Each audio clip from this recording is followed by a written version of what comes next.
Olá, sou Ana Paula Alfredo, sou mentora, coach, consultora. E esse vídeo a gente vai falar um pouco como o foco excessivo no trabalho atual pode colocar em risco a sua carreira.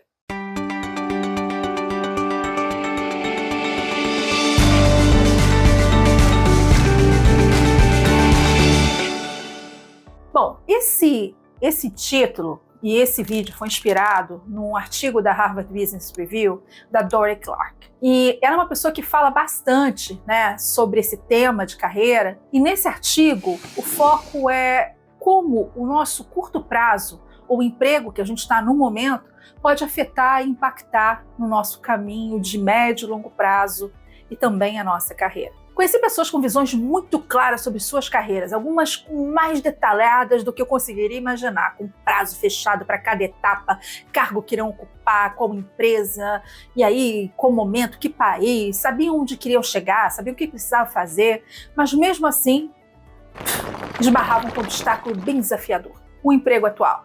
E é isso que a gente vai falar hoje. Quando o planejamento envolve uma carreira na mesma área, na mesma organização, e que de alguma forma o plano é alinhado aos pressupostos da empresa, a situação é um pouco mais simples, Então, são os crescimentos que a gente chama de verticais, onde você é assistente, passa analista, júnior, pleno, sênior, coordenador, gerente, e vai seguindo o fluxo, simplesmente executando, cumprindo aquilo que é esperado, e a pressão fica focada no desempenho, onde tem que estar, e na preparação para as próximas etapas, que costuma também ser muito clara e muitas vezes, quando você está numa organização estruturada, recebe o suporte, tanto do líder como o RH. Mas esse tipo de carreira, assim, nesse tipo de organização bem vertical, está cada vez mais escassa. Hoje as estruturas são mais achatadas e você precisa buscar opções de desenvolvimento fora dessa trilha. E isso pode ser tanto dentro como fora do seu contratante atual. Quando a gente pensa nesse exemplo, a gente pensa que são necessárias criar novas conexões, com profissionais de outras áreas,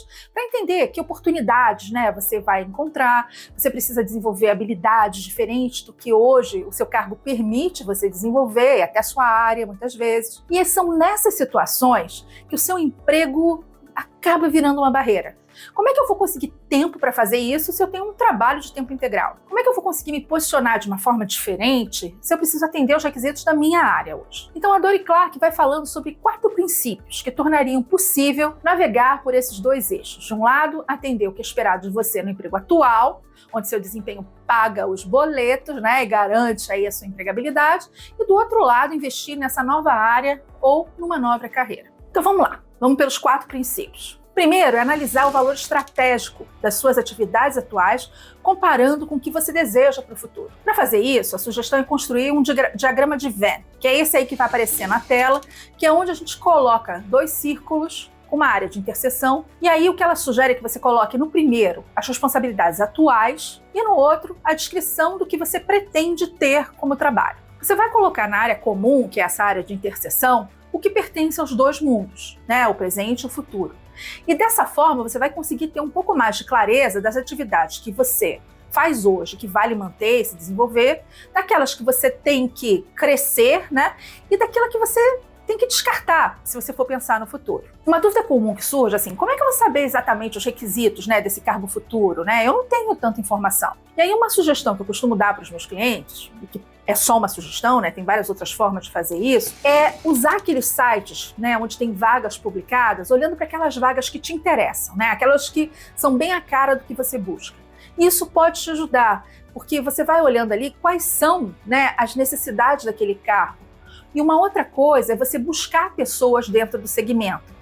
E aí eu volto no LinkedIn, Porque a gente pensa no networking como a forma da gente conseguir o que a gente quer. E o LinkedIn é uma rede de conexão. Você também pode trocar informações. Você pode buscar tentar falar com pessoas de áreas diferentes, em locais diferentes no mundo, e tentar entender o que é importante, Como é que você construiu a sua história? Como é que você desenvolveu suas competências? E muita gente responde, vocês vão se surpreender. Bom, uma outra coisa, é buscar aliados. E aí, assim, A gente não faz nada sozinho, né? Então, se o seu caminho é uma área dentro da sua organização, aí é mais simples. Você pede ajuda para o seu gestor, para um mentor dentro da organização, para uma área de recursos humanos.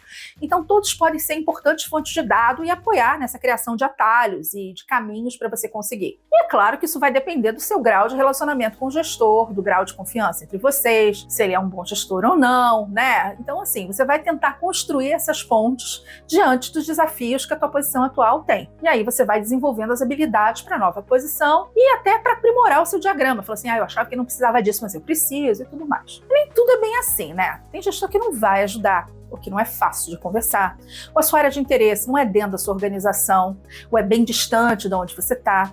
Então, nesse caso, você vai buscar aliados em outra área ou no seu network, né? Então, as pessoas que possam validar o seu levantamento inicial, que apoiem, né, desenvolver estratégias para isso. Um bom começo é fazer uma pesquisa de novo, né? Aquelas vagas também ajudam a você olhar onde são as empresas que têm essas vagas, quem que está no meu networking que está dentro dessas empresas, né? Então tudo isso pode ajudar. Crescer o networking na área que você deseja é muito importante. Isso você pode fazer seguindo pessoas-chave, pessoas que falam sobre o tema, palestrantes. Tem muito conteúdo gratuito na internet, aí você vai descobrindo, né, naqueles webinários curtos, em artigos publicados. Então, isso vai ajudar muito você na hora de você entender o que você precisa desenvolver. O terceiro princípio é gerenciar a sua marca pessoal. Pode parecer super simples, né? Mas não é. Ao longo da nossa carreira, a gente vai colando na nossa imagem uma série de atributos. Não sei se já aconteceu com vocês, mas comigo já. É estranho, assim, quando você encontra um ex-estagiário seu depois de muitos anos de carreira. De alguma forma, você olha como se fosse um menino ou uma menina ainda, né? No meu caso, tem alguns estagiários que são altos executivos, em posições que eu nunca alcancei na minha vida, né? Eu olho para ele como estagiário, coisa meio, né, de imagem. Ajustar essa imagem é algo muito importante. Você precisa que as pessoas comecem a pensar em você como alguém mais sênior, ou perceber em você atributos de liderança ou outras características que talvez ainda ninguém tenha percebido porque você não teve exposição. A dica da Dora é que, mesmo enquanto você estiver na posição atual, você já comece a mudar a sua narrativa, elevando seu discurso para o cargo ou para a posição que deseja ter. Também é interessante você se destacar com esforço nessas áreas das novas habilidades, por exemplo, reforçando o inglês, fazendo cursos de gestão de projeto, o que é que seja importante para esse cargo que você deseja. Assim, na hora que você se candidatar, né, não vai ser uma surpresa. Então, a pessoa estava fazendo realmente uma reunião de projetos, legal, a gente tem uma vaga. E aí, a gente vai para o quarto princípio que ela coloca no artigo, que, sendo muito sincera, para mim é um dos mais críticos e mais importantes. O trabalho atual toma de você um ativo muito valioso para uma nova posição, o tempo. Por outro lado, ele fornece para você toda uma arena de oportunidades para você desenvolver habilidades, experimentar, se manter relativamente tranquilo, já que as contas estão garantidas, né? Então, assim, não dá para imaginar que você não vai precisar de mais tempo, além do que você está dedicando ao seu trabalho, para a carreira, né? Talvez esse vai ser o seu maior investimento, tempo. É igual quando as pessoas chegam para mim e falam assim, eu quero fazer processo de coaching, mas eu não tenho tempo.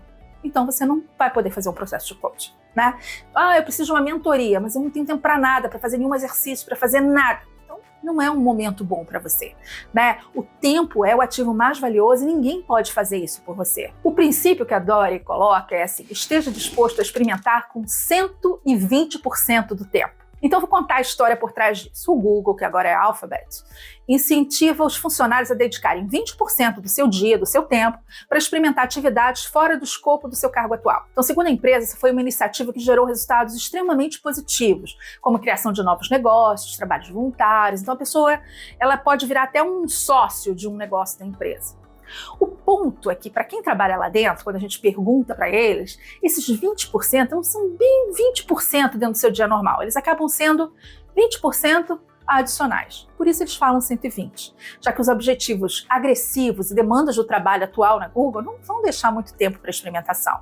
Se a sua carreira no futuro é sua prioridade, você vai ter que investir nela. E o principal investimento é tempo. No fundo, o que eu quero dizer é que não existe fórmula mágica. Você tem que se dedicar e principalmente ter consciência de que, apesar de ocupado, trabalhando, você vai ter que criar espaço na sua agenda e na sua vida para alcançar novos voos. Sim, às vezes parece oportunidades assim no meio do nada, assim caiu do céu e tal. Mas será que você vai estar pronto para ela quando ela surgir? E quantas vezes vai cair do céu de verdade na sua frente? Então cuidado para que a sua rotina, o seu dia a dia no trabalho não impeçam você de construir a carreira que você quer. Se você não quiser grandes mudanças, isso também é uma escolha e fica feliz com isso. Mas se você quer, você é o responsável por fazer acontecer. Ninguém vai poder ocupar seu lugar nessa tarefa. Então, se você quiser conversar mais sobre esse assunto, trocar ideias, descobrir alguma coisa, conhecer sobre alguma área que eu já trabalhei no meu passado e que eu possa dar informações, por que você não tenta contato com a gente? Tem as nossas redes sociais, tem o canal, tem nosso e-mail e muitas formas da gente continuar essa conversa. Espero você!